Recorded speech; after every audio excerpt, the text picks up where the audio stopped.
Hello friends, welcome to my channel Sonia Hindi club.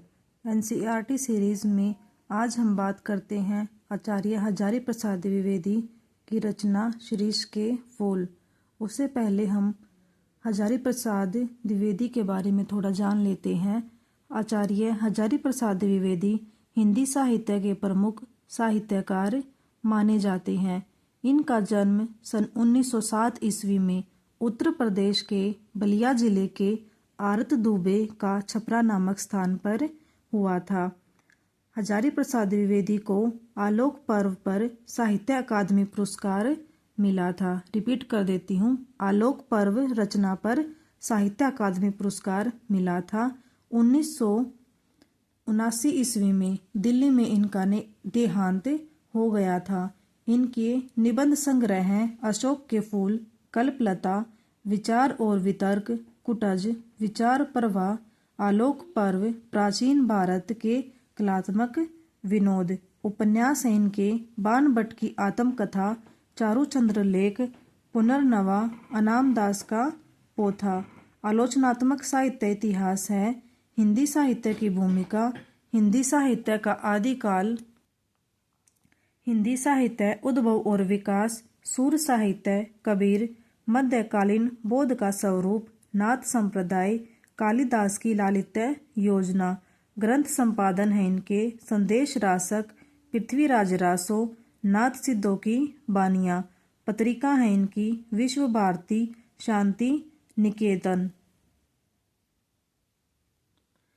जो शिरीष के फूल है आचार्य हजारी प्रसाद द्विवेदी द्वारा रचित प्रकृति प्रेम से परिपूर्ण निबंध है।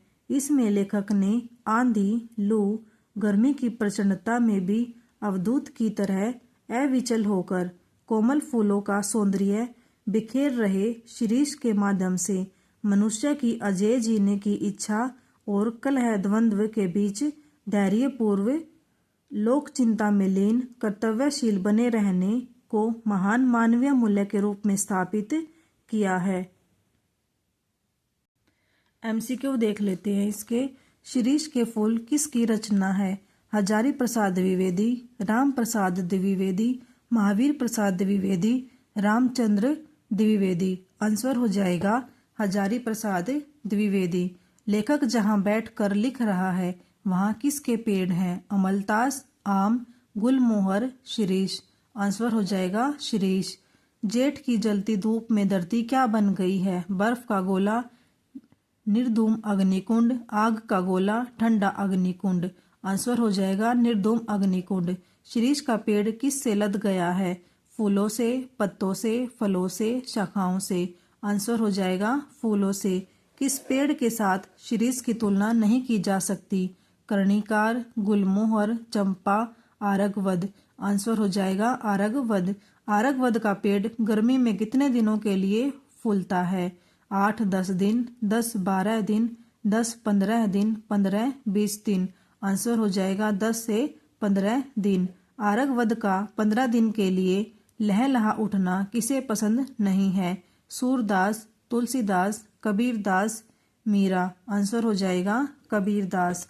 शिरीष कब फूलना शुरू करता है? बसंत, गर्मी, सर्दी, बरसात। आंसर हो जाएगा बसंत। शिरीष कब तक फूलों से लदा रहता है? चैत्र, जेठ, वैशाख, आषाढ़।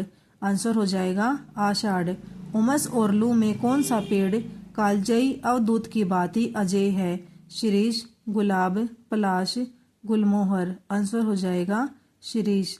शिरीष के वृक्ष कैसे होते हैं? छोटे और छायादार, बड़े और घने, लंबे और छायादार, बड़े और छायादार। आंसर हो जाएगा बड़े और छायादार। कहाँ के रईस मंगलजनक वृक्षों को अपनी वृक्ष वाटिका की चार दीवारी के पास लगाया करता था? चीन, श्रीलंका, भारत, नेपाल। आंसर हो जाएगा भारत। किसके अनुसार वाटिका के सघन छायादार वृक्षों की छाया में झूला लगाना चाहिए? वात्स्यायन, कात्यायन, लेखक, कालिदास। आंसर हो जाएगा वात्स्यायन। शिरीष की डाल कैसी होती है? मजबूत, सख्त, कठोर, कमजोर। आंसर हो जाएगा कमजोर। किसके लिए लोहे का पेड़ बनवा सकते हैं? तुंदील नरपति, छोटे नरपति, लंबे नरपति, पतले नरपति। आंसर हो जाएगा तुंदील नरपति। शिरीष का फूल संस्कृत साहित्य में कैसा माना गया है? मजबूत, कोमल, कठोर, सख्त। आंसर हो जाएगा कोमल। किस कवि का शिरीष के साथ पक्षपात रहा है? कबीरदास, वात्स्यायन, कालिदास, लेखक। आंसर हो जाएगा कालिदास। शिरीष पुष्प किसका भार सहन कर सकता है? भौरे, पक्षी, तितली, मधुमक्खी। आंसर हो जाएगा भौरे। शिरीष के फल कैसे होते हैं? सख्त, कमजोर, मजबूत, मुलायम। आंसर हो जाएगा मजबूत। शिरीष पर नए फूलों के आने पर कौन अपना स्थान नहीं छोड़ते? पुराने फूल, पुराने पत्ते, पुरानी शाखाएं, पुरानी जगह। आंसर हो जाएगा पुराने फूल। पुराने फलों को अपने स्थान से हटते न देखकर लेखक को किसकी याद आती है? महात्मा गांधी की, कालिदास की, पुराने लोगों की, नेताओं की। आंसर हो जाएगा नेताओं की। किसके अनुसार नए के आने पर पुराने को जाने का अधिकार होता है? कालिदास, तुलसीदास, वात्स्यायन, लेखक। आंसर हो जाएगा तुलसीदास। कौन पुराने और कमजोर पर लगातार कोड़े चला रहा है? महाकाल देवता, महादेवता, महादेवी, महादानव। आंसर हो जाएगा महादेवी।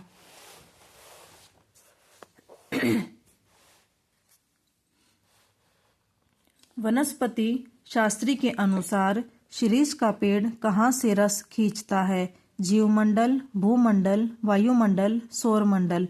आंसर हो जाएगा वायुमंडल। लेखक के अनुसार शिरीष के समान मस्त और बेपरवाह परंतु सरस और मादक कौन सा कवि है? तुलसीदास, कालिदास, मीरा, कबीर। आंसर हो जाएगा कबीर। अनासक्त योगी किसे कहा गया है? कालिदास, वात्स्यायन, तुलसीदास, कबीर। आंसर हो जाएगा कालिदास। कालिदास की रचना है दोहावली, पदावली, मेघदूत, कवितावली। आंसर हो जाएगा मेघदूत। लेखक के अनुसार कवि बनने के लिए क्या बनना पड़ता है? फक्कड़, विद्वान, सुखी, दौलतमंद। आंसर हो जाएगा फक्कड़। कालिदास के हृदय से कौन सी सुलोचना नायिका ने जन्म लिया? मंदाकिनी, मालविका, सुलोचना, शकुंतला। आंसर हो जाएगा शकुंतला। शकुंतला का प्रेमी किसे कहा गया है? राजा बलि, राजा सुग्रीव, राजा दुष्यंत, राजा मेघ। आंसर हो जाएगा राजा दुष्यंत। राजा दुष्यंत ने किसका चित्र बनाया है? शकुंतला, शिखा, विजिका, शिरीष। आंसर हो जाएगा शकुंतला।